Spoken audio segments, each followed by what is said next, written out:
Hello friends, आपका स्वागत है हमारे यूट्यूब चैनल डेरिवेशन सर में।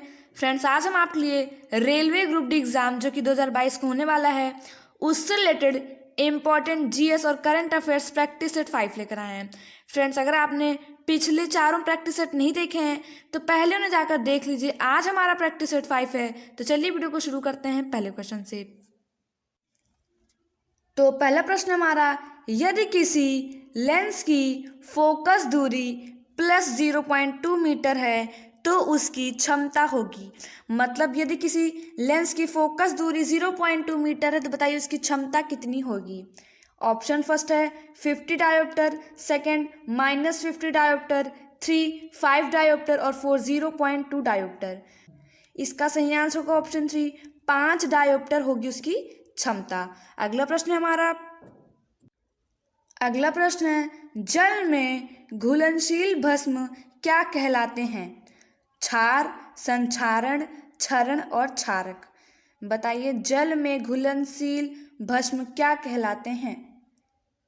इसका सही आंसर होगा क्षार, ऑप्शन फर्स्ट यहाँ पे हमारा सही होगा। जल में घुलनशील भस्म क्षार कहलाते हैं। अगला प्रश्न हमारा एक उत्तल लेंस की क्षमता 2 डायोप्टर है। इसकी फोकस दूरी होगी, मतलब इसकी फोकस दूरी कितनी होगी। यदि एक उत्तल लेंस की क्षमता 2 डायोप्टर है तो उसकी फोकस दूरी कितनी होगी। ऑप्शन फर्स्ट है 50 centimetre, second 40 centimetre, third 100 centimetre और फोर्थ 20 सेंटीमीटर। बताइए इसकी फोकस दूरी कितनी होगी। फ्रेंड्स, इसका सही आंसर होगा ऑप्शन फर्स्ट 50 सेंटीमीटर होगी। अगर किसी उत्तल लेंस की क्षमता 2 डायोप्टर है तो उसकी फोकस दूरी 50 सेंटीमीटर होगी। दही में किस प्रकार का अम्ल पाया जाता है। साइट्रिक अम्ल, ऑक्जेलिक अम्ल, लैक्टिक अम्ल और अन्य। दही में किस प्रकार का अम्ल पाया जाता है।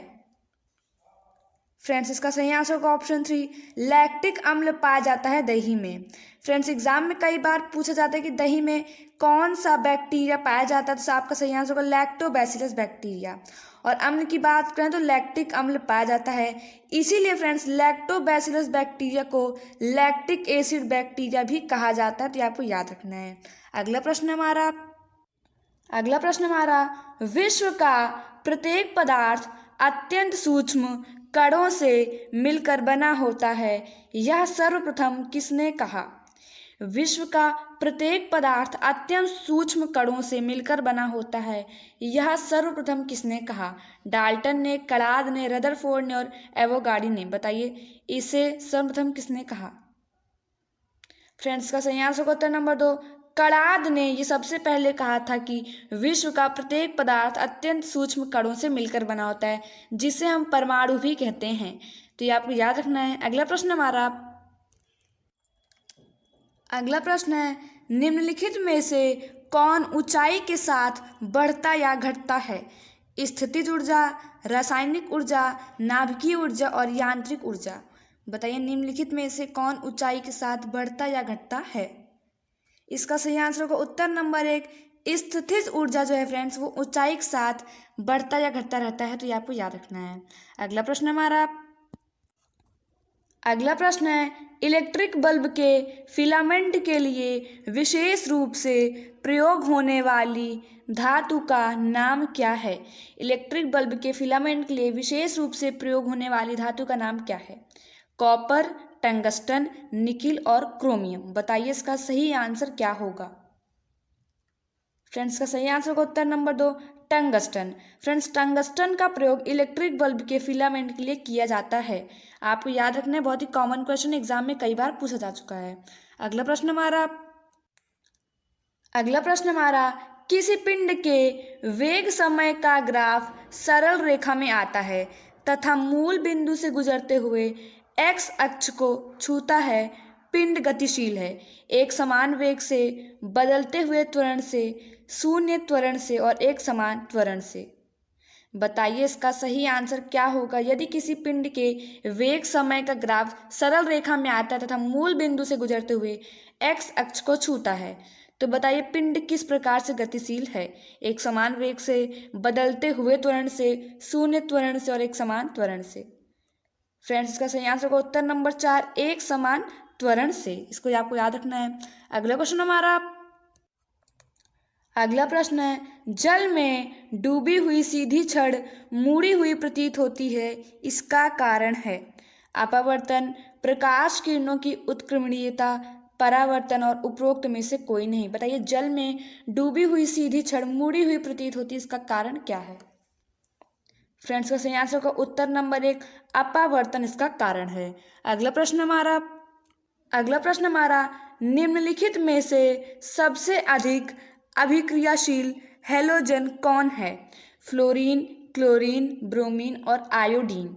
बताइए, इनमें से सबसे अधिक अभिक्रियाशील हैलोजन कौन है? इसका सही आंसर होगा उत्तर नंबर 1 फ्लोरीन। फ्रेंड्स, फ्लोरीन निम्नलिखित में से सबसे अधिक अभिक्रियाशील हैलोजन है। अगला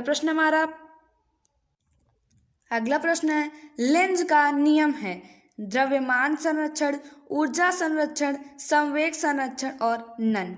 मतलब लेंज का नियम बताइए क्या है? इसका सही आंसर होगा उत्तर नंबर 2 ऊर्जा संरक्षण। अगला प्रश्न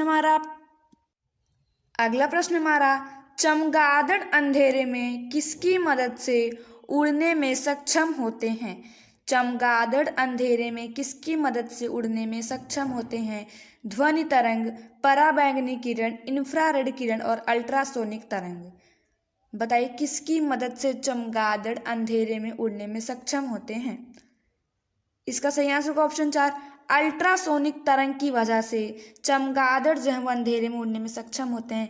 यह आपको याद रखना है फ्रेंड्स, मोस्ट इंपॉर्टेंट क्वेश्चन है कि चमगादड़ अंधेरे में अल्ट्रासोनिक तरंग की मदद से उड़ने में सक्षम होते हैं। अगला प्रश्न है, वे पदार्थ जिनके स्वाद खट्टे होते हैं और जो नीले लिटमस के घोल को लाल बनाता है कहा जाता है? मतलब वे पदार्थ जिनके स्वाद खट्टे होते हैं और नीले लिटमस को लाल में बदल देते हैं उन्हें क्या कहते हैं? अम्ल, लवण, भस्म और क्षार।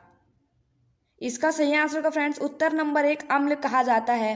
फ्रेंड्स, अम्ल जो एसिड होता है उनके जो स्वाद हैं वो अक्सर खट्टे होते हैं और वो हमेशा नीले लिटमस को लाल में बदल देते हैं, जबकि जो क्षार होता है वो हमेशा लाल लिटमस को नीले लिटमस में बदल देता है। तो ये आपको याद रखना है। अगला प्रश्न हमारा, पृष्ठ तनाव का एसआई मात्रक है? Joule per metre square, newton per metre और न्यूटन प्रति मीटर स्क्वायर। बताइए, पृष्ठ तनाव का एसआई मात्रक क्या है? फ्रेंड्स, इसका सही आंसर होगा उत्तर नंबर 3 यानी कि न्यूटन प्रति मीटर ही पृष्ठ तनाव का एसआई मात्रक है। तो ये आपको याद रखना है, इंपॉर्टेंट क्वेश्चन आपके एग्जाम के लिए। तो फ्रेंड्स, इस वीडियो में हमने कुल 15 इंपॉर्टेंट क्वेश्चंस की बात की जो कि आपके रेलवे ग्रुप डी एग्जाम के लिए काफ़ी ज़्यादा इंपॉर्टेंट होने वाले हैं। आज हमारा इसका प्रैक्टिस सेट 5 था। तो आज के इस वीडियो में बस इतना ही। पसंद आया वीडियो को तो प्लीज़ लाइक करें, शेयर करें और चैनल को सब्सक्राइब करना ना भूलें ऐसे ही जीके जिस और प्रैक्टिस सेट की वीडियोज़ के लिए।